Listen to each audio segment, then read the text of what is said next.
Okay, now that we have all that information about social location and identity, I think we should try a little activity which involves mapping individual social location and identity. And I'm going to begin by showing you my map. If you look at it closely, you can see that there are two aspects. At the center, there's me, and under me, you will see my self-identity, locations and positions. And under me on the right, you will see things like my social identity locations. So it's very clear, family is important to me, religion, and under religion I have beliefs, practices, values. You can see that I'm very interested in all kinds of learning, but I have a particular passion for things like church history, world religion, music and art. And under my social identity categories, you can see how others have sort of constructed me and how those aspects have become part of me. You can also see some agency because education is also involved there, and in many ways you can choose that as well. Education, class, race, gender, sexual orientation. Notice that there is a difference between gender and sexual orientation.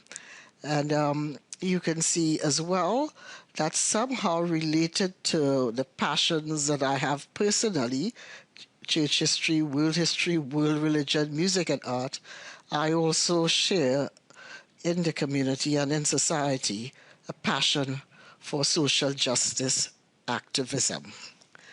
So my map and the slides record my personal and social identity locations.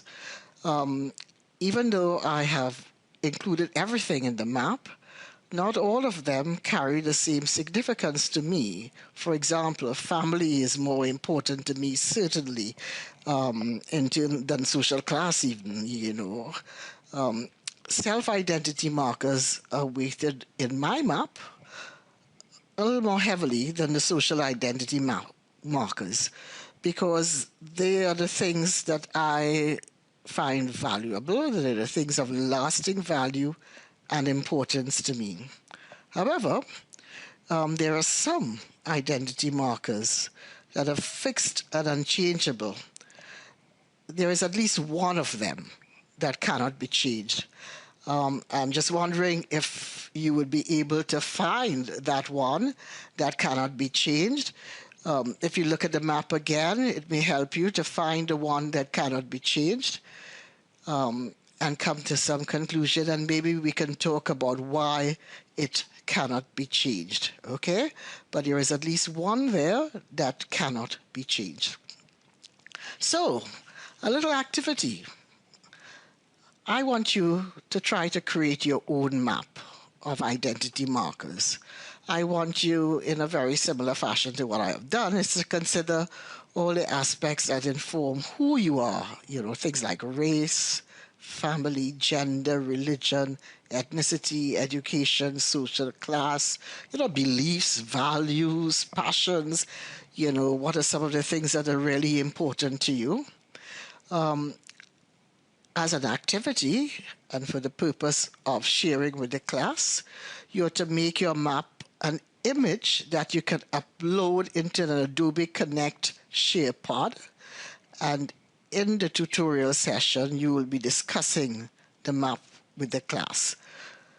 Finally, I think we should look at some synthesis questions because now we are coming to the end of our discussion around identity and social location.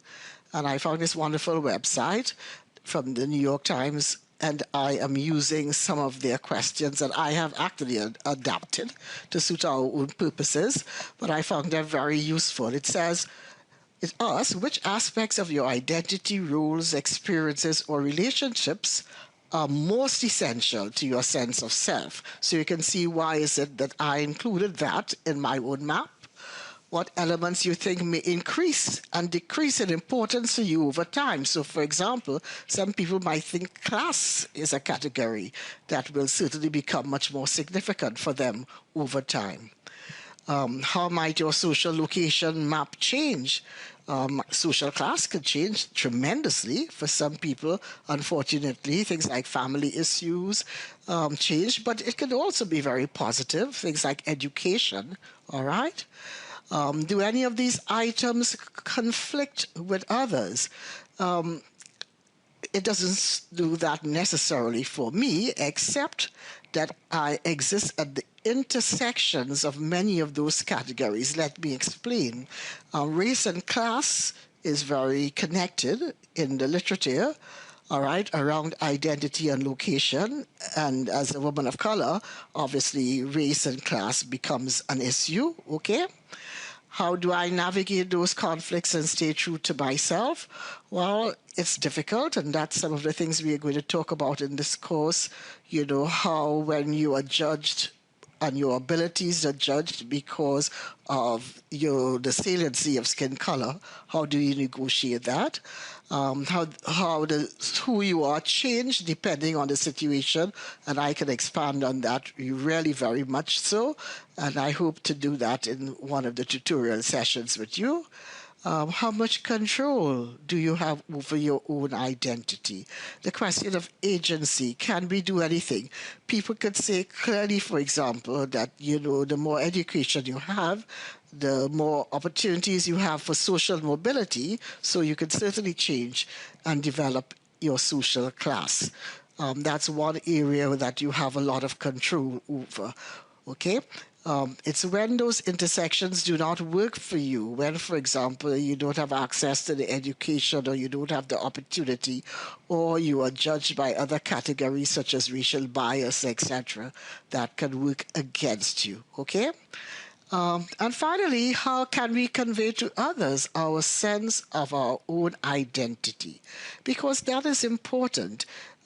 People very often, as we have learned, judge you based on assumptions about what they believe to be your own worth. The best way you could counteract that is to project an image of who you are and how important these things for you. And saying that, I have to stress that we have to make sure that there are adequate opportunities provided for one to do so, for example, through the process of schooling.